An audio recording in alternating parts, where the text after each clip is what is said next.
મારું નામ વિમલ ચુડાસમા છે। નેવું સોમનાથના ધારાસભ્ય તરીકે સેવા આપું છું। ત્યારે આજ રોજ નેવું સોમનાથ વિધાનસભામાં શહેર કોંગ્રેસ પ્રમુખ, તાલુકા કોંગ્રેસ પ્રમુખ, નગરસેવકો, તાલુકા પંચાયત સદસ્યો, જિલ્લા પંચાયત સદસ્યો, તમામ કોંગ્રેસની પાંખના તમામ આગેવાનો, વડીલશ્રીઓ દ્વારા આજે ધરણા રાખવામાં આવ્યા છે। 7 વાગ્યા સુધી ધરણાનો કાર્યક્રમ છે।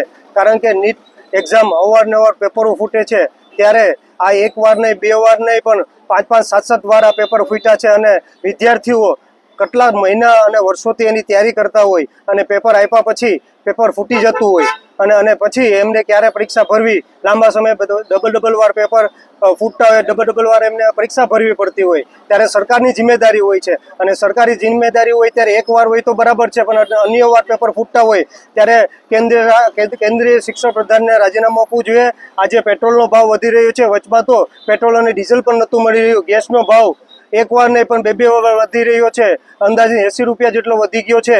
પહેલા 60 રૂપિયા અને પછી અંદાજિત 29 રૂપિયા વધ્યો છે।